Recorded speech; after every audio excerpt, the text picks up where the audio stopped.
Bonjour à toutes et à tous et bienvenue dans cette nouvelle vidéo. Aujourd'hui, je suis ravie de vous retrouver pour vous présenter une vidéo sur mes recommandations de littérature coréenne, donc Corée du Nord et Corée du Sud. Je vous ai déjà fait une vidéo, si ça vous intéresse, je les mettrai en barre de description sur mes recommandations pour débuter la littérature chinoise, plutôt contemporaine, et la littérature japonaise, là aussi plutôt contemporain. Et aujourd'hui, j'ai envie de vous présenter des ouvrages sur les deux Corées, donc là aussi contemporain. Et par la suite, j'aimerais vous faire une vidéo sur la Thaïlande et sur d'autres pays d'Asie. Et aussi, j'aimerais vous en faire une sur le sous-continent indien et sur l'Afrique, etc. Bref, comme vous l'aurez sûrement remarqué si vous suivez ma chaîne, sinon ben, soyez les bienvenus. J'adore la littérature du monde, c'est un de mes styles de littérature préférés, et en particulier la littérature asiatique, et en particulier la littérature du Japon, de la Chine et des deux Corées. Alors, petit disclaimer, pour des raisons de fluidité du discours, à part un ouvrage qui est coécrit par une Coréenne du Sud et une Coréenne du Nord, tous les autres ouvrages sont issus de la Corée du Sud, ou par des autrices. D'ailleurs, je n'ai que des autrices, ça c'est chouette. Donc c'est une vidéo uniquement sur des femmes, mais ce sont uniquement des autrices de la Corée du Sud. Ce qui fait que je vais parler de Corée, en fait. À part pour justement cet ouvrage particulier qui parle du régime de la Corée du Nord, je vais juste parler de Corée, donc soyez avertis que je parle en réalité de la Corée du Sud, mais par facilité de discours, je vais juste dire Corée, mais voilà, soyez-en avertis. Donc je vous propose qu'on commence tout de suite. Et on va commencer justement par cet ouvrage coécrit par une Coréenne du Nord et une Coréenne du Sud. Donc il s'agit de deux Coréennes. Souvenir du pays d'où l'on ne peut s'échapper, de Céline et Ji-hyun Park. Donc deux Coréennes, c'est vraiment un ouvrage que j'ai absolument adoré. Il parle de l'histoire en fait de la vie d'une Nord-Coréenne dans les années 60 à 80. Donc il va vivre en Corée du Nord, qui va subir la famine et le régime totalitaire. Et en fait, avec sa famille, au bout d'un moment, ils vont s'enfuir en Chine. Et je ne vais pas vous expliquer ce qui lui arrive par la suite, mais son calvaire ne s'arrête pas là. Et en fait, elle témoigne régulièrement en Europe de sa vie pour faire entendre la voix des Nord-Coréens. Et elle va rencontrer justement cette Sud-Coréenne elles vont se rencontrer plusieurs fois. Elles vont avoir beaucoup de mal en fait à se faire confiance entre guillemets parce que les deux ont été éduquées selon la croyance fausse que les Coréens du Nord et les Coréens du Sud sont chacun les ennemis jurés l'un de l'autre. Et de cette rencontre très très belle va aboutir à cette Coréenne du Sud qui va aider cette Coréenne du Nord à mettre en mots en fait ce qu'elle a vécu et son histoire. Et c'est un témoignage vraiment magnifique. C'est aux éditions Libretto, je crois que je ne l'ai pas dit, et honnêtement j'étais complètement prise dedans. C'est très court, vous voyez, et en même temps c'est tellement intense. Je l'ai lu en une journée et je regrette absolument pas. C'est rare d'avoir des témoignages de la Corée du Nord, justement parce que c'est un pays, comme il est dit dans le titre, d'où l'on ne peut pas s'échapper, où c'est extrêmement difficile de s'enfuir. D'ailleurs, bon, non, je peux pas vous dire, mais donc c'est un témoignage capital, c'est très beau, c'est atroce en même temps. Cette Nord-Coréenne a une telle soif de vivre et d'espoir que même quand les pires choses lui arrivent, euh, elle a encore l'énergie et la force de s'en sortir. C'est si beau, c'est vraiment magnifique. Je vous le conseille à 1000%. C'est peut-être le livre que je vous recommande le plus parce que c'est vraiment un témoignage incroyable et je suis ravie de l'avoir lu. Et vraiment, cet ouvrage est magnifique. Ensuite, je voulais vous conseiller, pour débuter la littérature coréenne, vous conseiller Ma très chère grande sœur de Gong Ji-young, aux éditions Piquier. Donc il faut savoir que les éditions Piquier sont spécialisées dans la littérature asiatique et en particulier dans la littérature japonaise, chinoise et maintenant de plus en plus coréenne. Et donc Gong Jae-young est la personne qui a écrit également Nos jours heureux, aussi édité aux éditions Piquier. Vous avez peut-être vu le film disponible sur Netflix. C'était l'histoire vraie en fait d'un centre pour sourds-muets, pour enfants sourds-muets qui ont vécu des sévices. Donc Ma très chère grande sœur, c'est un ouvrage autobiographique qui parle de la grande sœur entre guillemets de l'autrice. Qui s'appelle Bong Soon. Ah oui, je tiens aussi à dire, je ne l'ai pas dit au début, que je vais écorcher tous ces noms coréens. Je suis absolument navrée, mais je n'ai pas étudié le coréen, donc voilà. Donc Bong Soon, qui est une enfant qui a eu une enfance atroce, qui est plus ou moins recueillie par la famille de Gong Ji-young. Sauf que cette famille vit dans un bidonville, donc ça c'était très intéressant d'avoir justement cet aspect de la Corée du Sud qu'on n'aime pas trop montrer. Et en gros, Bong Soon est surtout l'esclave de la famille. Et c'était vraiment très intéressant. C'était un ouvrage assez dur. Là aussi, j'ai vraiment lu une journée. Il est assez court et en fait, il est très prenant. Il vous prend vraiment dans cette Corée qu'on n'a pas très envie de voir, un peu sale, un peu très dure en fait, avec des problématiques assez graves. Et justement, cette histoire familiale, d'amour en fait de Gong Ji-young pour sa grande sœur, en même temps de haine parfois, c'était magnifique. Franchement, c'est une super lecture que je vous recommande. Trigger warning, on parle de sévices familiales quand même. Donc si c'est un sujet qui peut vous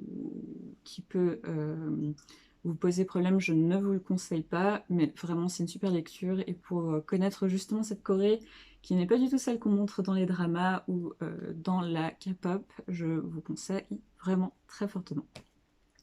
Ensuite, pour rester dans cette Corée qu'on ne vous montre pas trop, parce que c'est vrai que c'est un sujet qui m'intéresse beaucoup, surtout quand c'est écrit par des femmes, donc il s'agit de Bienvenue aux éditions Piquier de Kim Yi-seol.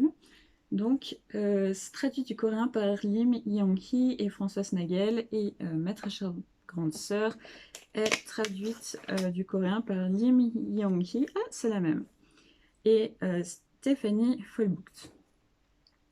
Donc celui-ci, c'est un énorme coup de cœur. Donc ça parle de quoi? Ça parle de Yoon Young, qui est prête à tout pour avoir une meilleure vie. Donc elle vit dans un tout petit meublé d'une pièce avec son mari qui est un bon à rien, qui ne travaille pas, et leur jeune enfant qui a un retard, qui ne peut pas marcher.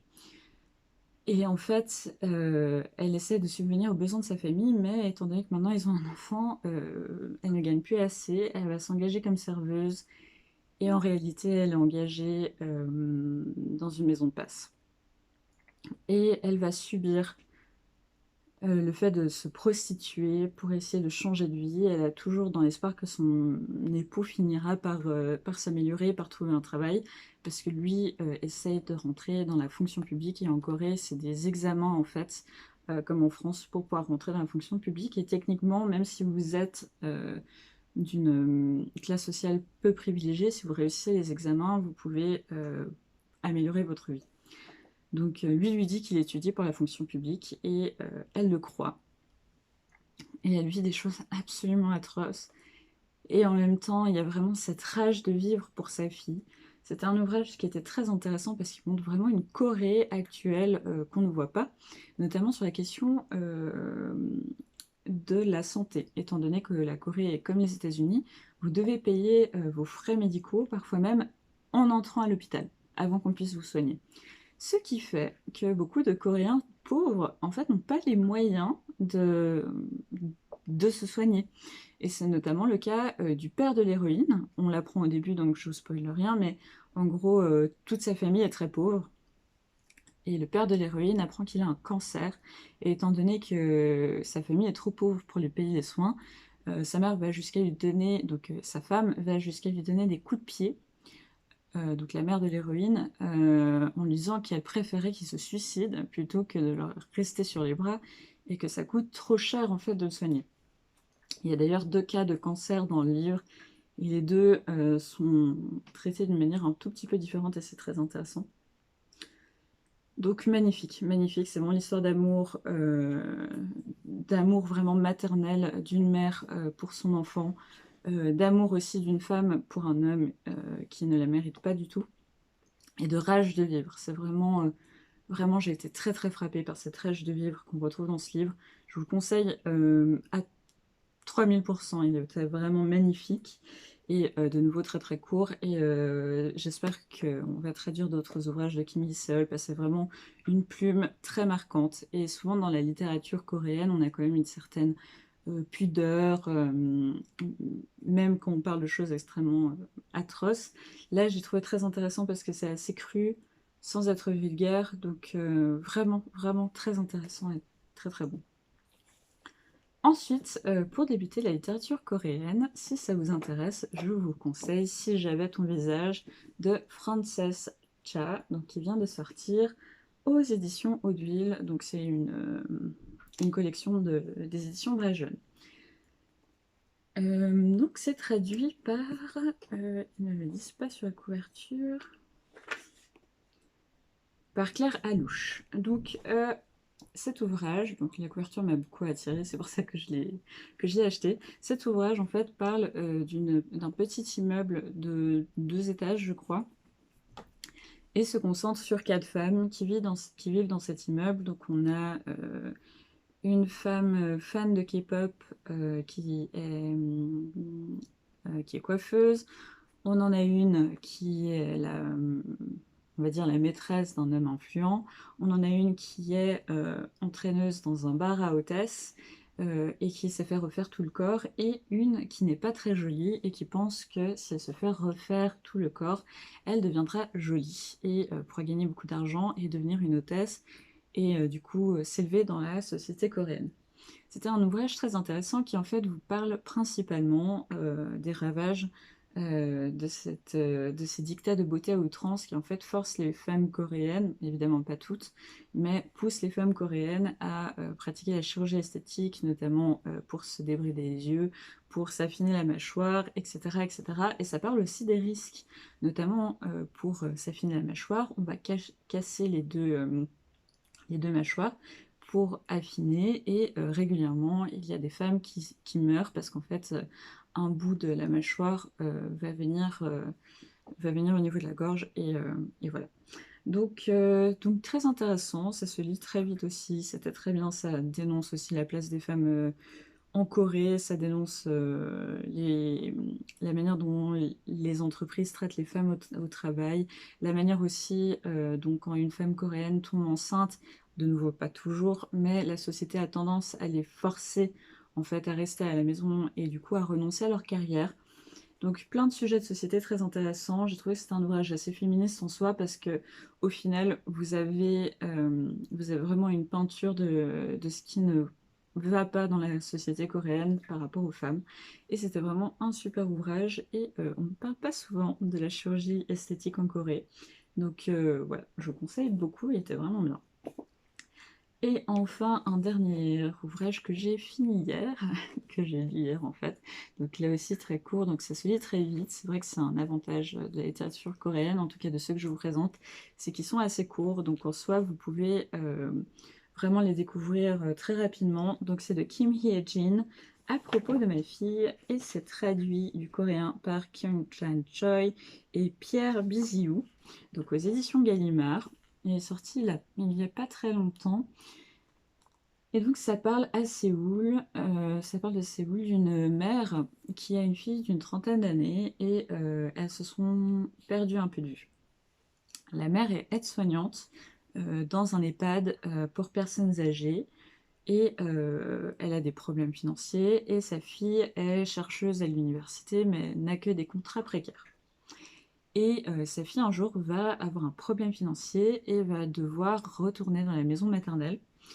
Et elle va y retourner avec sa copine. Et ça fait 7 ans qu'elles sont ensemble. Et en fait, le mot même de lesbienne ne peut pas sortir des lèvres de la mère qui en fait s'est sacrifié pour sa fille de son point de vue et qui estime que dans la société coréenne aujourd'hui, l'homosexualité n'est pas acceptée et que du coup sa fille va gâcher sa vie, entre guillemets, en ayant ce qu'elle estime être une passade. Évidemment, l'homosexualité n'est pas une passade, mais on a vraiment le point de vue de cette mère qui est vraiment intéressant parce que de son point de vue, elle s'est sacrifiée, et elle s'est sacrifiée pour sa fille, et elle ne lui souhaite que le meilleur, et elle n'arrive pas à comprendre, parce qu'elle-même est coréenne et vit dans cette société, comment sa fille peut risquer son avenir, entre guillemets, parce qu'elle risque son avenir. Un de ses collègues homosexuels s'est fait virer de l'université. Et donc cette mère est très inquiète, et en parallèle, donc on va en fait, elle va petit à petit comprendre à quel point l'homosexualité de sa fille n'est absolument pas une passade et n'est absolument pas honteux. Et on va petit à petit voir cette mère comprendre sa fille, et c'est vraiment très beau et très très émouvant. Et d'un autre côté, on suit la mère en fait, donc qui est aide-soignante, et ça m'intéresse beaucoup parce que ma mère est aide-soignante en fait, et je trouve qu'on parle très très très très très peu déjà des soignants en général dans la littérature, mais en plus des aides-soignants. Donc la mère est aide-soignante dans un EHPAD et se prend vraiment d'attachement pour une vieille femme qui a Alzheimer, qui est incontinente, qui a des escarres. Donc on a vraiment des descriptions assez physiques en fait de cette vieillesse qui est en fait au bord de la mort, parce que cette femme est vraiment très très diminuée et elle a souvent peur en fait qu'elle meure prochainement. Euh, Elle se prend d'affection pour elle parce que cette femme a beaucoup aidé les orphelins coréens. Et en fait, maintenant qu'elle est âgée, elle se retrouve toute seule dans cet EHPAD sans que personne ne la voie. Et en fait, l'EHPAD fait des économies. Et par exemple, il leur demande de remettre 2 fois les mêmes couches, etc., etc. Et évidemment, quand la personne a des escarres, notamment sur les fesses, remettre la même couche, vous imaginez à quel point ce n'est pas bien. Et donc elle ne supporte pas. Elle veut faire son travail correctement et on le lui refuse. Donc vous avez peut-être vu, je crois que c'est Les Fossoyeurs, ce livre. Il y avait aussi une émission d'Élise Lucet sur ça, sur le scandale des EHPAD en France. Donc là, c'est aussi dénoncé en Corée, d'autant plus qu'en Corée, il y a cette idée que une fois vieux, vous n'êtes plus utile à la société, et du coup voilà. Donc vraiment, c'était un ouvrage fascinant. Il est très court, mais je le trouve extrêmement prenant, extrêmement vif et incisif. Et franchement, je l'ai adoré. C'était magnifique. Et si vous cherchez une lecture vraiment prenante, je vous le conseille à 1000%. Et enfin, c'est vraiment un de mes ouvrages préférés de cette année, donc avec celui-ci que j'ai vraiment adoré.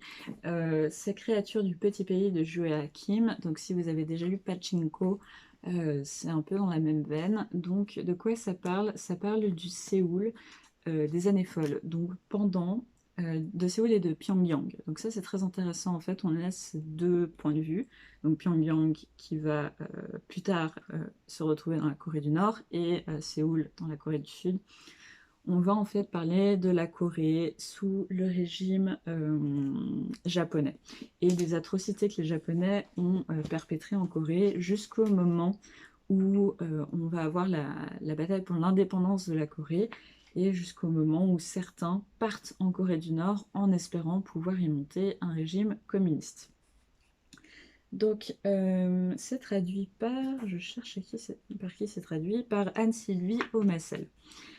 Donc, on va suivre divers personnages, certains japonais, certains coréens, et en particulier des femmes, des gisang. Donc, les gisang sont des sortes de geishas coréennes. Et notamment, je trouvais très intéressant qu'on parle du fait que les gisang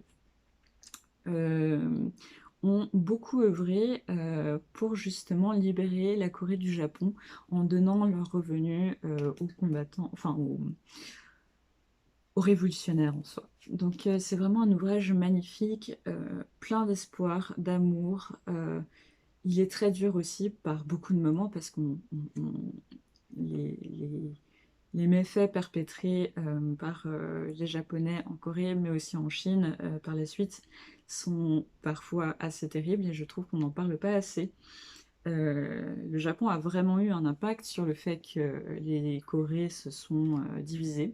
Pas que, évidemment, il y a aussi les États-Unis, il y a des problèmes internes, etc. Mais leur domination de la Corée a largement participé à ça. C'était des portraits très humains, très intéressants, très crédibles aussi, de magnifiques portraits de femmes. J'ai adoré en apprendre plus sous forme romancée, évidemment, sur cette période de la Corée dont on ne parle pas beaucoup. Et honnêtement, c'est un ouvrage magnifique que je vous conseille à 1000%. J'ai mis plusieurs jours à le lire, mais j'étais tellement happée par l'histoire que j'ai absolument pas vu, je sais pas combien de pages il fait, mais il est très très gros. Il fait 500 pages. Mais j'ai pas vu le temps passer tellement il était génial et je vous le conseille absolument. Donc voilà, c'est tout pour mes recommandations d'ouvrages écrits par des Coréennes, du coup. Donc ça fait très plaisir d'avoir une vidéo qui est assez centrée sur les femmes. J'espère que cette vidéo vous a plu. N'hésitez pas à me dire si vous avez lu certains de ces ouvrages. N'hésitez pas à me conseiller vos ouvrages écrits par des Coréens du Sud ou du Nord que vous avez le plus aimé. Moi, je vous avoue que c'est une littérature qui me passionne de plus en plus, donc n'hésitez vraiment pas. Je vous retrouve bientôt pour une prochaine vidéo. Si ce type de vidéo vous plaît, n'hésitez pas à vous abonner et à laisser un pouce en l'air. Ça fait toujours plaisir et ça me pousse aussi à faire plus de vidéos dans ce genre. Et je vous dis à très vite pour une prochaine vidéo. Ciao!